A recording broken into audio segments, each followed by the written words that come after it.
You, Pastor BC, for the lecture session. Um, Before I came this morning, I was a little, first of all, my name is Oghenetega Oneya. so before I came this morning, I was a little unsure about what to discuss, but I think you have led me in the direction. So thank you very much, and thank you to Pastor, the Ed Pastor, for this convention. Thank you to all the women of Grace Tabernacle for having me. I believe that we all know largely about how to keep ourselves healthy. We all know how to eat right, how to exercise, and the importance of our well-being. So I'm going to deviate away from that for a bit and talk about what I believe the Lord has laid in my heart to speak to you this morning, and I'll be very brief about it. So, first, in any session where I have to discuss health, I like to inform you what the WHO describes health as. When we talk about health, we're not just talking about absence of illnesses or diseases.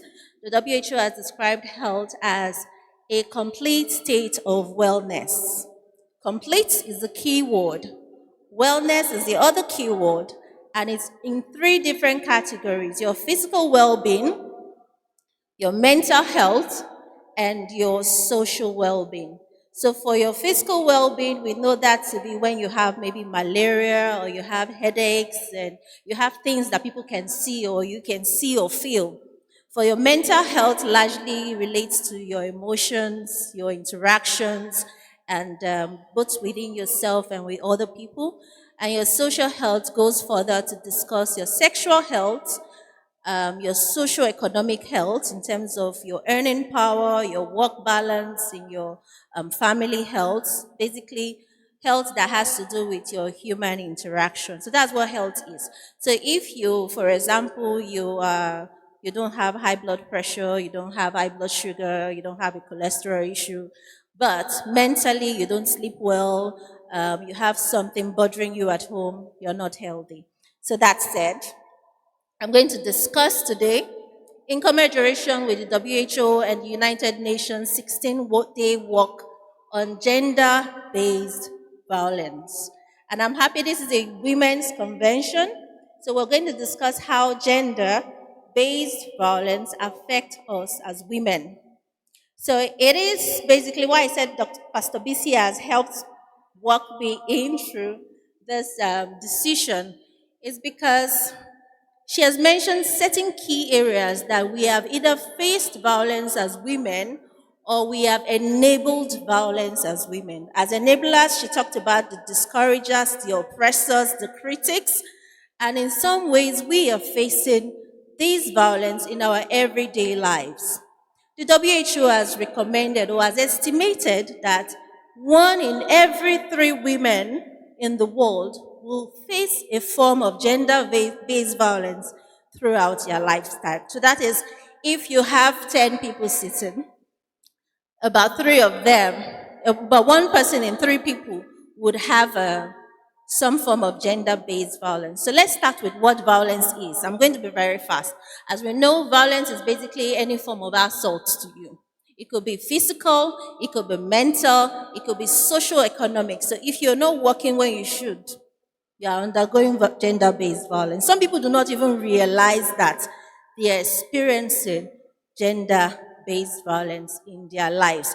And it can come from different angles. So before, we all knew or we discussed domestic violence, or what we now call intimate partner violence, when the man assaults his wife, you maybe and it could also be the other way around. So when we talk about gender, it is both male and female gender. So it could actually be the other way around. But in the world today, the preference or the credence has been given largely to the female gender. So we're not saying that men do not have or experience this violence, but also for the purpose of this convention, I will be referring to women when I am speaking on gender-based violence. So we're going to go quickly and discuss, starting with the definition. Like I said, I'll be very fast. what gender-based violence is, and if you're at risk, how you identify it. To identify that, okay, am I in this situation? What to do if you're in the situation? Lagos State also has numbers to call. So I'm just going to go through my notes really quick and describe it. Like I mentioned before, it's an umbrella term. It basically describes two areas: one, the intimate partner violence or the domestic violence. Intimate partner violence is actually a subset of domestic violence. So domestic violence also includes the kind of violence you receive from your mother, the kind of violence or abuse that you receive from your spouse. It also includes the kind of violence you receive from your in-laws. So those are domestic violence. So when it's intimate partner, we refer to people that you have sexual relations with.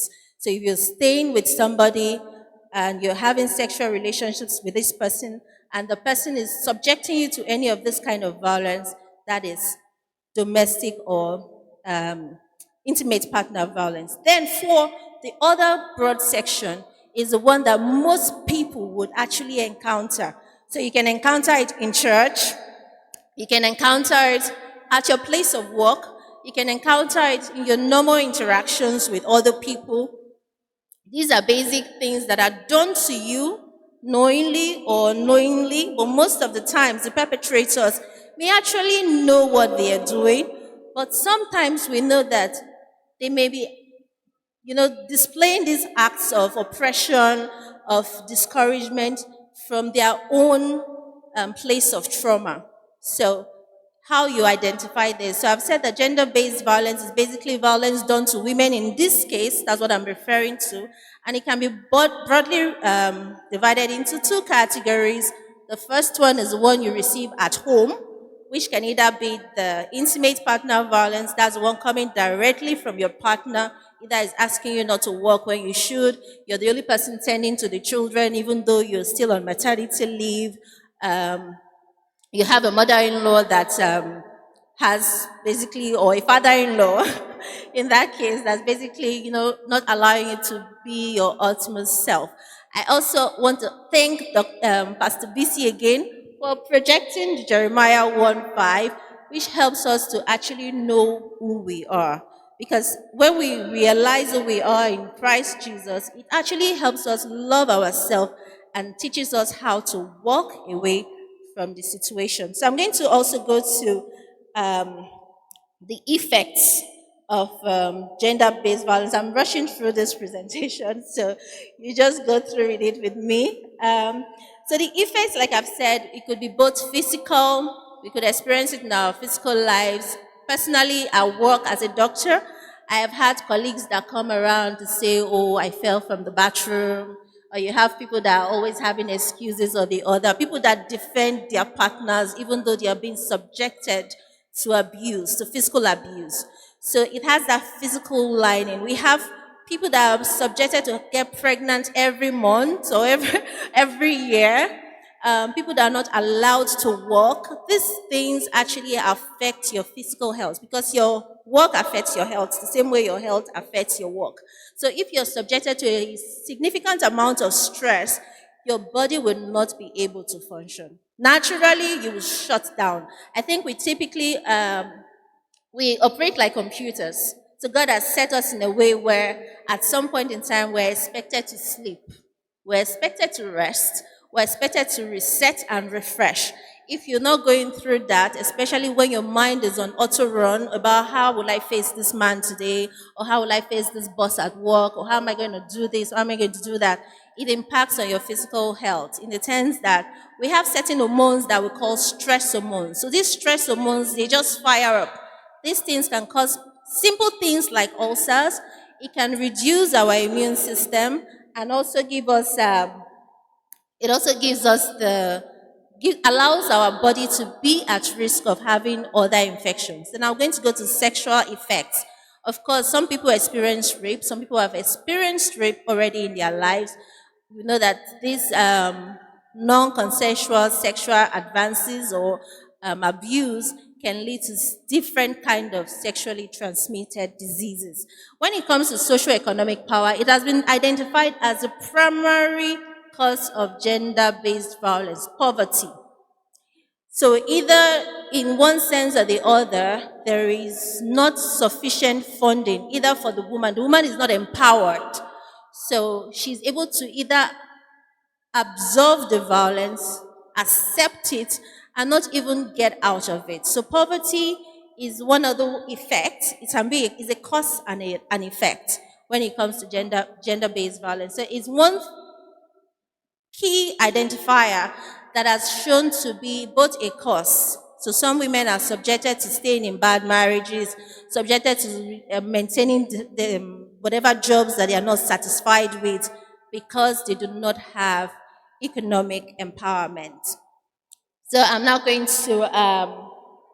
to move on to, like I said, it's a it's a cramped presentation. I'm going to move on to the people that are at risk. So mostly we have young women and adolescent girls that are forced into underage or child marriages. We have older women. Some women too. Older women are being abused by their daughter-in-laws. Some older women are abused by their caregivers. As a matter of fact, like I mentioned previously, 1 in 3 women during their lifetime would have gone through one phase of gender-based violence or the other, either from your congregation, like Pastor Bisi has said, you could be the perpetrator. So this is a good time for us to reevaluate our lives. And you could also be the victim. And as a victim, it's also a good time for you to reevaluate and ask yourself, do I still want to be in this position? And what do I do to move on? Then people who are of ethnic minorities, then there's some certain social cultural biases that predisposes one to gender-based violence. As a matter of fact, in Nigeria, the southeastern part is known to have the highest rate of gender-based violence in Nigeria. And I believe that stems from our practices of widowhood, widow rights, um, in my own part, we have female genital cutting. I'm not very sure it's common in the southwest, but it's very common in the south and the southeastern part of Nigeria. And that is basically an abuse. It's an abuse to the human rights of the woman, it's an abuse to her physical body, and it also subjects her to several illnesses along the line. So, what can we do? I'm going to wrap up with this. What can we do? So, first, I'm going to speak specifically to this congregation as a church. What can we do? What can we do to help somebody that has identified that I'm in a, I don't use the word wrong marriage, or having a difficult situation with my boss, or in my choir practice, I don't feel very comfortable. I feel less of myself. So I've not identified that I've been sanctified and anointed to become a national leader, like Jeremiah 1:5 has told us. The first thing we need to do is to know who we are in Christ. That's honestly the beginning of it all. You first need to identify yourself. Who am I in Christ Jesus? There's this song by Sinach that says, I know who I am. If you don't know who you are, you can be anybody to anybody. So somebody can call me Oneya, and I'm like, fine, I'm cool with that. But if I know that I'm Oghenetega Oneya, I'll tell you, I'm sorry, my name is Oghenetega Oneya. You have to know who you are. Secondly, you have to be able to love yourself, just as Christ loves you. If you love yourself enough, you love yourself enough to acknowledge that you're in a particular situation. You love yourself enough to acknowledge that you need to get out of the situation, and you love yourself enough to seek for help. As a church, we should encourage women to speak up. We should have support group. We should be very intentional about it. And that's something my sister, who's a pastor in the Redeemed Church, does in her own province, is empowering women. I want to believe that you have it here, where we have subsects, not a place to oppress people, but a place to actually groom, to be as a source of mentor, to bring other people to you and say, oh, I noticed that you don't have this. Or I notice sometimes some people don't want to speak up because the way the world is today, when you speak up, you're at risk. Speaking up puts you at risk. Then someone comes up to ask you, how come you've not said it all this while? Why are you just saying it now? So we need to provide that environment that would allow and enable women speak and be heard. It's one thing to speak, but are they being heard? So we also need to empower women. If you notice a widow in your subsect or your sections, you notice a young girl that's been out of school for no reason, or you notice somebody who, for whatever reason or the other, has been in and out of the hospital or has complained subtly to you. So we should have this high sense of suspicion. But that doesn't mean we go gossiping about it. We should actually seek to help once the call arises. I'll wrap it up there. If anyone has any questions, please let me know. Thank you. Any questions? All right. Thank you very much. To have a lovely session. I pray that the Lord establishes in us the grace to identify who we are in Him. I pray that the Lord grants us the ability to love ourselves the way He loves us. And I pray that the Lord Almighty grants us the grace to speak up and be of help when we should. God bless you.